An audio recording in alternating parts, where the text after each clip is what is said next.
अब बाकी लोग तो वर्चुअल कर रहे हैं जी। अब वर्चुअल से बिहार के लोगों को ठगा जाएगा ना जी। कितने लोगों के बीच में वर्चुअल से आप एड्रेस कीजिएगा, वन वे ट्रैफिक है ना जी। नमस्कार, आप देख रहे हैं महाखबर। मैं सुधाकर। आज हम लोग गया के सिरघाटी विधानसभा के संभावित उम्मीदवार टिक्का खान के साथ मौजूद हैं। टिक्का खान जी जन अधिकार पार्टी, पप्पू जी की पार्टी के प्रदेश अध्यक्ष भी हैं। पप्पू जी के प्रति लगातार पूरे बिहार में युवाओं का रुझान रहा है। कल पप्पू जी यहाँ सिरघाटी में एक बड़े विशाल जनसमर्थन और जनसभा के लिए आए थे। बहुत लोगों का हुजूम था, बड़ी जनसभा, बड़ी रैली थी, जो अमूमन उनके साथ होता है। जब वो चलते हैं तो कारवां उनके साथ होता है। और बिहार में किन रणनीतियों के तहत, किन रणनीतियों के साथ पप्पू यादव चुनाव लड़ेंगे, जन अधिकार पार्टी चुनाव लड़ेगी, इन सब मुद्दों पर बातचीत करने के लिए हमारे साथ उमैर खान और टिक्का खान मौजूद हैं। आइए बातचीत करते हैं। पहले तो आपका स्वागत है महाखबर में। चलिए, बहुत बहुत धन्यवाद आपका। मुझे एक बात ये बताइए कि जन अधिकार पार्टी इस बार पहली बार विधानसभा लड़ेगी? नहीं, जन अधिकार पार्टी ने 2005 में, ये 2015 में चुनाव लड़ा था। अच्छा, 2015 में चुनाव लड़ा था। इस बार, पिछली बार सफलता नहीं मिली। इस बार युवाओं का रुझान तो पप्पू जी के लिए बहुत है, लेकिन परिणाम में वो उस तरीके से हम लोग परिणत नहीं कर पाते हैं। क्या वजह है? नहीं, देखिए, ईमानदारी से हम लोगों ने कोशिश किया है। पिछले 5 साल में अगर मेन अपोजिशन का काम अगर बिहार में किया है किसी ने, तो जन अधिकार ने और जन अधिकार के तमाम कार्यकर्ताओं ने। जो भी ज्वलित इशू रहे हैं, जो भी समस्या बिहार की रही है, उस पर हमारे नेता बिल्कुल फ्रंट से लीड किए हैं। चाहे वो, आपको पता होगा, ये मुजफ्फरपुर में बालिका गृह कांड हुआ था, तो हम लोगों ने बासोपट्टी से पटना तक पद यात्रा किया था और डिमांड किया था। हमारे नेता हम उस वक्त सदन में भी थे कि सीबीआई की जांच हो, और आज उस प्रेशर में आकर सरकार ने सीबीआई की जांच किया और जो दोषी हैं उनके ऊपर कार्रवाई हो रही है। हमेशा जब भी बेरोज़गारी मुद्दा रहा, ये स्टूडेंट से रिलेटेड जो भी इश्यूज़ रहा, तो सबसे आगे जन अधिकार पार्टी रही। कोई भी वैसा कानून बना तो जन अधिकार ने फ्रंट से लीड किया। सीएए, एनआरसी का जब, एनपीआर का जब मामला आया, तो तमाम वैसी पॉलिटिकल पार्टी जो सो कॉल्ड सेकुलर पार्टी कहलाती हैं, उनके नेता एनालिसिस कर रहे थे कि कौन से वोट का नुकसान होगा, फ़ायदा होगा। मगर पप्पू जी ने फ्रंट से, चाहे वो जामिया हो, अलीगढ़ हो, शाहीन बाग हो, या बिहार की तमाम जगह, बंगाल, हर जगह करीब 126 सभा किया, इस धरने पे जाके संबोधित किया लोगों को। तो क्योंकि पप्पू यादव का मेन जो बेसिकली सिद्धांत है वो डेवलपमेंट है। वो उन्माद के ख़िलाफ़ रहते हैं हमेशा। कहीं पर ये नेता लोग कॉम्युनल फ्रेंजी पैदा करवाते हैं पूरे बिहार में, कहीं पे भी। वो जाता कौन है पप्पू यादव? वहाँ हाथ जोड़ के दोनों समाज के लोगों से हाथ जोड़ता है कि भैया यहाँ पे सद्भावना बरकरार रहे। तो कोशिश हम लोगों ने किया है और हम लोगों ने ईमानदारी से मेहनत किया, और अब मजदूरी लेने का वक्त आ गया है जी। तब बिहार की जनता को ये डिसाइड करना है कि मजदूरी, जिसने मेहनत किया ईमानदारी से आपके लिए, आपकी बातों को उठाता रहा है, उसको देंगे, या जो लोग एयर कंडीशन में बैठ के, ड्राइंग रूम में बैठ के पॉलिटिक्स करते हैं उनको देंगे। ये तो जनता मालिक है लोकतंत्र में, उसको डिसाइड करना। ठीक है, आपने कहा जनता मालिक है, लेकिन लगातार पप्पू यादव लोगों के बीच में हैं, बाढ़ को लेकर के लगातार लोगों के बीच जाते हैं, लेकिन वो पार्टी के संरक्षक हैं। आप प्रदेश अध्यक्ष हैं, चुनाव बिहार में है, तो जिम्मेदारी आपकी ज़्यादा बढ़ेगी। ऐसे में आप कैसे करेंगे, क्या रणनीति होगी? देखिए, डिफरेंस क्या है तमाम पॉलिटिकल पार्टी और जन अधिकार में और जन अधिकार के लोगों में? वो लोग वर्चुअल पे बिलीव करते हैं, हम लोग एक्चुअल पे बिलीव करते हैं। हम लोग ग्रासरूट लेवल पे जाके लोगों से मेरी कनेक्टिविटी है, उनके दुख सुख में रहना है, उनकी बात को सुनना है। अब बाकी लोग तो वर्चुअल कर रहे हैं। अब वर्चुअल से बिहार के लोगों को ठगा जाएगा ना जी। कितने लोगों के बीच में वर्चुअल से आप एड्रेस कीजिएगा, वन वे ट्रैफिक है ना जी। सर, वो तो वन वे है। और हम जब जाते हैं, हमारा नेता जब जाता है जनता से मिलने के लिए, तो उनकी समस्या को सुनता है और उनके समाधान के बारे में प्रयास करता है। तो मुझे लगता है कि जो फैक्ट्स है, इस मरतबा बिहार का नौजवान, मुझे लगता है अपना जो एनालिसिस और जो फीडबैक है ग्राउंड का, मुझे लगता है कि इस बार का जो युवा है ना, सेफोलॉजिस्ट को फेल कर देगा। ये जो सेफोलॉजिस्ट होते हैं ना, जो बताते हैं कि किसकी लहर है, किसका क्या, वो फेल करेगा। क्योंकि हम लोगों ने बार बार हिट किया है कि अगर बिहार का डेवलपमेंट चाहते हो तो इन लोगों को इग्नोर करना है, जो जिनका नैरेटिव कास्ट और रिलीजन होता है। इश्यूज़ पे आओ, युवाओं का काम है, अपने रोज़गार की बात करो, सरकार से सवाल करो। नीतीश कुमार जी पिछले 15 साल से बिहार के मुख्यमंत्री हैं, 0.1% भी उन्होंने रोज़गार जनरेट नहीं किया बिहार में। आज भी सबसे ज़्यादा तादाद में बिहार का गरीब आदमी पलायन करता है 10,000 15,000 की नौकरी करने के लिए पंजाब, दिल्ली, हरियाणा। सर, विकास का पैरामीटर क्या है जी? ये 74 साल की आज़ादी के बाद सड़क बना देना विकास है? 74 साल की आज़ादी के बाद किसी गरीब के घर में बल्ब जम गया तो ये विकास है? कोई अपनी पॉकेट से तो करता नहीं है, यहाँ के लोगों के रेवेन्यू का पैसा होता है, सरकार चलती है। विकास, एजुकेशन ख़त्म हो चुका है। बेसिक एजुकेशन से लेके जो आपका एडवांस एजुकेशन है वो सब चीज़ ख़त्म हो गया। पता है आपको, 1 से 100 में रैंकिंग में बिहार की कोई यूनिवर्सिटी नहीं आती। बिल्कुल। एक ज़माना था पटना यूनिवर्सिटी का बहुत नाम हुआ करता था। तो आप आज के नौजवानों को इन चीज़ों को समझना होगा कि सरकार हमारे एजुकेशन के बारे में नहीं सोच रही है। यहाँ पे हेल्थ केयर का आपको पता है जनाब। जी ठीक है, लेकिन एक चीज़ आपने बहुत अच्छी कही कि वर्चुअल में वो दूसरे लोग विश्वास करते हैं, आप लोग एक्चुअल में करते हैं। लेकिन एक्चुअल में आप करने जाएंगे तो इस बार चुनाव आयोग के गाइडलाइंस बहुत कठिन हैं। तो पप्पू यादव जी को, जन अधिकार पार्टी को इसमें कितना दो चार होना पड़ेगा उन समस्याओं से? सर 100 लोग तो होंगे ना जी। जब आचार संहिता लगेगा तो 100 लोग तो होंगे। तो हम जाएंगे घर घर, गाँव में चौपाल करेंगे। नेता को 5 लोगों के ही लेके डोर टू डोर कैंपेन करना है। 5 लोगों को ही लेके चलना और एक जगह 100 लोगों को जमा करना है। जी। तो 5 लोग गाड़ी पे साथ में ही रहेंगे जी। सिक्योरिटी के लोग तो रहेंगे ना जी। 5 नेता रहेंगे उनके साथ जी। हम लोग नुक्कड़ सभा करेंगे जी। लोगों को इश्यूज पे लाएंगे, नुक्कड़ सभा करके, बड़ी सभा नहीं करेंगे इलेक्शन के टाइम में। ठीक है, अब आप शिरघाटी से चुनाव लड़ने की इच्छा रखते हैं, महत्वाकांक्षा है।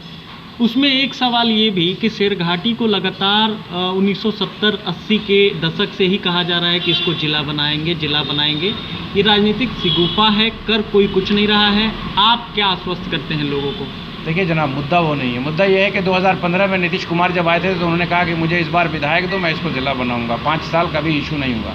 हम ये कहते हैं कि इस लोकतांत्रिक व्यवस्था में जो प्रत्याशी वहाँ से चुना गया, जो मेंबर बना लेजिस्लेटिव असेंबली का, उसका ये दायित्व बनता है, चाहे वो किसी पार्टी की सरकार हो, वो उसको हमेशा असेंबली में और सड़क पे उठाता रहे, एक डेलीगेशन लेके लोगों का जाए, मुख्यमंत्री से मिले वर्तमान सरकार से कि भैया ये नक्सल प्रभावित एरिया है, बिहार का सबसे बड़ा सब डिवीज़न है, NH पे है, बुद्धा सर्किट को कनेक्ट करता है, इसको ज़िला बनना ज़रूरी है।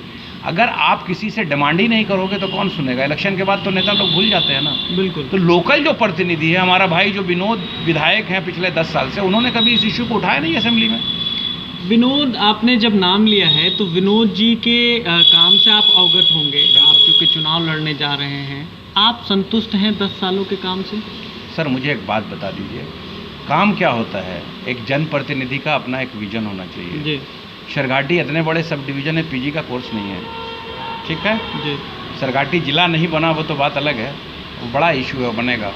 शिरघाटी में वो सब डिवीज़न का हेडक्वार्टर है, कोई एक पब्लिक लाइब्रेरी नहीं है कि जो आजकल इस परेशानी में बच्चे कोई कॉम्पिटिटिव एग्ज़ाम की तैयारी कर सके। शिरघाटी में आज के डेट में उस एरिया में बच्चों के खेलने के लिए एक प्लेग्राउंड नहीं है। शिरघाटी में पूरे सब डिवीज़न में कोई भी एक 10+2 या 10th का स्कूल, कोई मॉडल स्कूल नहीं है कि जहाँ क्वालिटी शिक्षक हों। देखिए, विकास बिना शिक्षा के संभव नहीं है जनाब। विकास, गरीब का विकास, सरकारी स्कूल में बेहतर शिक्षा का प्रावधान, वहाँ के टीचर्स अच्छे हों, वहाँ का इंफ्रास्ट्रक्चर बेहतर हो, तो ये सारा विजन नहीं है। विजन विधायक का मुझे लगता है कि लोगों को अपनी मानसिकता बदलना चाहिए। सर आपको मिलता है 2-3 करोड़ रुपया साल का विधायक लड़, आप एक बार बोलिए कि हम पब्लिक लाइब्रेरी के लिए अनुशंसा करते हैं, या क्यों तबर्रुक बांट रहे हो? अनुशंसा करना ही है ना, सिर्फ PMGSY के लिए प्रायोरिटी बना के विधायक जी को अनुशंसा करना, DPR बनेगा, टेंडर बनेगा, तो वो तो सड़क बन रही है। मगर आज भी आप चले जाएंगे जनाब, शिरघाटी विधानसभा के कम से कम 25-30 गाँव के बारे में मैं जान रहा हूँ, जो मैंने भ्रमण किया है। दलितों के गाँव में आज भी कादो है, उनकी ज़िंदगी नर्क है जी। उनके यहाँ पीने के पानी का व्यवस्था नहीं है। बहुत सारे वैसे गांव हैं जहाँ सड़क गड्ढा है, सड़क नाम की कोई चीज़ ही नहीं है। कौन सा विकास हुआ? विकास खुद का ज़रूर हुआ होगा। आप कह रहे हैं कि दलित उपेक्षित है, लेकिन सरकार लगातार कानून बना रही है कि दलित की हत्या होगी तो दलित को नौकरी दी जाएगी। आप इस पे क्या कहेंगे? ये कोई सरकार है प्रोत्साहित कर रही है हत्या के लिए? बिहार में एक घटना घट गई, एक बेटे ने एक भाई ने अपने भाई को मार दिया। जी सर क्या कर रहे हैं आप? राजा हैं आप? ये क्यों नहीं बोलते हैं कि हम जॉब क्रिएट करने का, ये जो 5,30,000 वैकेंसी सरकारी खाली है 5 साल में क्या कर रहे थे आप जनाब? आप वोट बैंक की पॉलिटिक्स में हत्या को प्रोत्साहित कर रहे जी। हैं कि दलित मरेगा तब हम उसको नौकरी देंगे, और इतने सारे जो मर चुके हैं उनको कौन देखेगा। तो ये आपको क्या लगता है, ये चाहे ये अभी एक नया कानून ये भी आया है कि जो जहाँ ज़्यादा जात या समुदाय ज़्यादा दबाव में होगा उस जाति के, उस समुदाय के थाना प्रभारी को नियुक्त किया जाएगा। फिर एक ये कानून आया कि अगर दलित की हत्या होती है तो दलित को नौकरी दी जाएगी। तो ये क्या ये सब चुनावी शगुफे हैं? बिल्कुल चुनावी शगुफा है। मुझे आप एक बात बता दीजिए, सरकार को अपने पदाधिकारी पर कॉन्फिडेंस नहीं रहा। पदाधिकारी तो ओथ लेता है ना भाई, सत्यमेव जयते लिखा रहता है जी। तो उसकी जात से क्या मतलब कि जिस जात की आबादी ज़्यादा होगी उसी जात के पदाधिकारी को। मतलब आप इस स्तर पर घुस गए कि समाज को इतना खंडित कर दीजिएगा कि आपस में लोगों का प्रेम भाव खत्म हो जाए। ये कौन सी राजनीति है सर? राजनीति है। नीतीश कुमार जी 15 साल से, लास्ट 5 ईयर्स का रिपोर्ट दीजिए ना, नीति आयोग की रिपोर्ट बता दीजिए। डबल इंजन की सरकार है, सबसे ज़्यादा बलात्कार बिहार में, सबसे ज़्यादा हत्या बिहार में, डकैती बिहार में, किडनैपिंग बिहार में, डेली हत्या हो रही है, करप्शन चरम सीमा पर, घोटाले पर घोटाला, शिक्षा व्यवस्था नहीं। कोरोना संकट में आपका जो कोविड-19 का डेडिकेटेड हॉस्पिटल था NMCH, सेंट्रल हेल्थ कमेटी ने जो रिपोर्ट दी आप लोग से छुपा हुआ नहीं है। बिल्कुल। यहाँ कोई व्यवस्था तो कुछ है ही नहीं विकास के नाम पर, सिर्फ अपना चेहरा चमकाना है, वोट बैंक की राजनीति करना, साम्राज्य को बड़ा करना। ठीक है, अब एक सवाल, आखिरी सवाल, आपकी जन अधिकार पार्टी हो, पप्पू यादव हो या आप हो, युवाओं का बहुत रुझान रहा है आपकी तरफ। कल भी बहुत देखने को मिला, लगातार युवा आपके साथ था। तो युवाओं के लिए क्या रोड मैप है? क्योंकि युवा सबसे ज़्यादा प्रताड़ित है, नौकरियां नहीं है, वो सड़क पर है, उनके लिए क्या रोड मैप है आपके पास, पार्टी के पास, पप्पू जी के पास? सर आप क्यों नहीं कर सकते? हम लोग तो पूरा ब्लूप्रिंट तैयार किया हुआ है। आप मुझे एक बात बता दीजिए, मगध की जहाँ तक बात करते हैं जी। ये गया जी कहते हैं लोग, यहाँ सनातन के मानने वाले लोगों को मोक्ष प्राप्त होता है। जी। यहाँ कोई व्यवस्था है? बिल्कुल। ये तमाम कंट्रीज़ के फॉरेनर बुद्धिस्ट आते हैं, बुद्धा सर्किट कनेक्ट करता है बनारस से भी ना, लोग बाई रोड आते हैं। कोई व्यवस्था है? सर युवा के लिए रोज़गार जनरेट करने के लिए बहुत सारी प्लानिंग है जो हम लोगों ने ब्लूप्रिंट तैयार कर रखा है। अगर बिहार में आपको पता है, सीमांचल के साइड में जाइएगा तो बहुत ज़्यादा मक्का की खेती होती है, बाई प्रोडक्ट्स की कोई फैक्ट्री लगी? आप बता दीजिए पत्रकार महोदय, इतना दिनों में कोई विजन है? ये मक्का पैदा हम कर रहे हैं और उसका मैक्सिमम प्रॉफिट कौन कमा रहा है? उत्तर प्रदेश में और दिल्ली में वो जा रहा है रॉ मटेरियल। तो सर ये विजन होना चाहिए। सबसे पहले आप लॉ एंड ऑर्डर को मेंटेन कर लीजिए, कंट्रोल है, तमाम तंत्र आपके हाथ में है। उसके बाद लोगों को फैसिलिटेट कीजिए, लोग आएंगे, इन्वेस्ट करेंगे, सारी फैक्ट्री खुलेगी, इंडस्ट्री खुलेगी, नौजवानों को रोज़गार मिलेगा। और सर सबसे बड़ी विडम्बना मैं बताऊँ आपको, रोज़गार की आप बात करते हैं, गरीब बिहार के किसान का बच्चा कोटा में हज़ारों करोड़ रुपया साल में देता है। सर कोटा में कोचिंग संचालक कौन? बिहार का रहने वाला, और कोचिंग में पढ़ाने वाले शिक्षक भी बिहार के। तो बिहार से क्यों भाग गए कोटा? ये पैसा जो ड्रेन हो रहा है इस गरीब प्रदेश का, राजस्थान जा रहा है, ये विजन नहीं है नीतीश कुमार जी आपके पास? सर देखिए एक बात बताते हैं, मैं बार बार इस चीज़ को कहता हूँ, जब तक इस नैरेटिव को आज का नौजवान इशू बेस्ड पॉलिटिक्स अगर नहीं करेगा, अपने प्रत्याशी का चयन मूल्यांकन करके नहीं करेगा, जात पात और धर्म से ऊपर उठ के अपने प्रतिनिधि का चयन नहीं करेगा, तब तक ये मुद्दा विकास, डेवलपमेंट, एजुकेशन, एम्प्लॉयमेंट नहीं बनेगा। क्योंकि ये जो नेता बैठे हुए हैं इन्होंने तो सर्जरी कर रखी है, कास्ट में सब कास्ट क्रिएट कर रखा है। एक नाम नेहात के सिंबॉलिक चेहरे को साथ में बैठाएंगे और बोलेंगे फलाने का वोट हमारे पास। सर लास्ट में हम आपको एक बात बताते हैं, दशरथ मांझी जी, नीतीश कुमार जी ने मुख्यमंत्री की कुर्सी पर बैठाया। मैं आपको कहता हूं आप जाइए दशरथ मांझी जी के यहाँ। जी धन्यवाद सर। हाँ अभी भी फूस के मकान में रहते हैं, सरकारी आवास नहीं मिला, सरकारी भवन है उसमें पूरा परिवार रहता है। अभी की घटना है, उस वक्त तो पप्पू यादव जी ने 2 लाख रुपया दिया था कि उनको भी बिजनेस कर लीजिए। आज भी उनकी वाइफ रंजीत रंजन के अकाउंट से 8,000 रुपया महीना उनके बेटे के अकाउंट में जाता है, आज भी, उतना दिनों से। और अभी उनके एक नाती का, छोटे परिवार का एक्सीडेंट में हाथ और पैर टूटा था, मुझे भेजा गया था, मैं गया था, हम लोगों ने पार्टी की तरफ से आर्थिक मदद की। तो सरकार देखिए सिर्फ उन्माद पैदा करके वोट लेना जानती है, और वोट के बाद कनेक्टिविटी नहीं है ना सर। नीतीश कुमार जी के टाइम में तो समझ लीजिए डेमोक्रेसी बहुत कमज़ोर हुई है। डेमोक्रेसी का मतलब है पावर का डिसेंट्रलाइजेशन, पावर को सेंट्रलाइज कर रखा है। नीतीश कुमार जी किसी विभाग का रिपोर्ट अपने कंसर्निंग मिनिस्टर से नहीं लेते हैं, पता है? सेक्रेटरी से लेते हैं। जिला का रिपोर्ट जिला के प्रभारी मंत्री से नहीं लेते हैं, जिला पदाधिकारी से लेते हैं। तो जब पदाधिकारी डायरेक्ट सीएम के कनेक्ट में है तो जनप्रतिनिधि का सम्मान खत्म हो चुका है। इसलिए बहुत सारे इश्यूज़ हैं। अब हम लोग कोशिश यही कर रहे हैं, और हमारा तो प्रयास यही रहा है शुरू से। तो लालू प्रसाद यादव जी से मिलने गए थे रांची, हम लोग अपनी एक टीम बना के हमने उनको कहा कि बिहार को अगर आप बचाना चाहते हैं ईमानदारी से, मुद्दे पे आइए, हम आपके साथ आना चाहते हैं, हमको कोई गुरेज नहीं है, मगर आइए मुद्दे पर बिहार के विकास की बात करें। अगर वर्तमान सरकार जो हर फ्रंट पर विफल है, अगर उसको हम लोग परिवर्तन लाना चाहते हैं तो आइए, हमको कोई गुरेज नहीं है। पप्पू यादव का एक सिर्फ उद्देश्य है, वो बिहारियों के लिए जीना चाहता है। उसको उसने प्रूफ कर दिया जनाब। कोरोना में तमाम नेता घरों में बंद, पप्पू सड़क पे दिल्ली में लाठी खा रहा है, बस का इंतजाम कर रहा है, कोटा में बच्चों के लिए ट्रेन की व्यवस्था, उनके खाने की व्यवस्था, पटना डूबा तो हर घर में खाना पहुंचाना, दवा पहुंचाना, कहीं किसी की हत्या होती है पहुंचने वाला पप्पू, कहीं दंगा होता है पहुंचने वाला पप्पू। नेता कैसा चाहिए? नेता वो चाहिए, इस लोकतंत्र में राजतंत्र बना दिया कि एयर कंडीशन रूम में बैठे, जनता से मिले नहीं।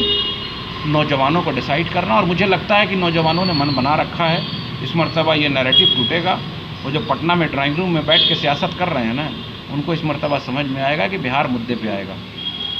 ये तमाम मुद्दों पे बातचीत कर रहे थे हमारे साथ टिक्का खान। लगातार ये कह रहे थे कि सरकार के पास कोई विज़न नहीं है, बेरोजगारों के लिए कोई रोजगार नहीं है। जो लोग एसी में बैठ के राजनीति करते हैं, अब बिहार की युवा उनका खैर नहीं, उनको छोड़ेगी नहीं। उनको इस बार जनाधार बताएगा कि किस के खिलाफ और किसके साथ जाना है।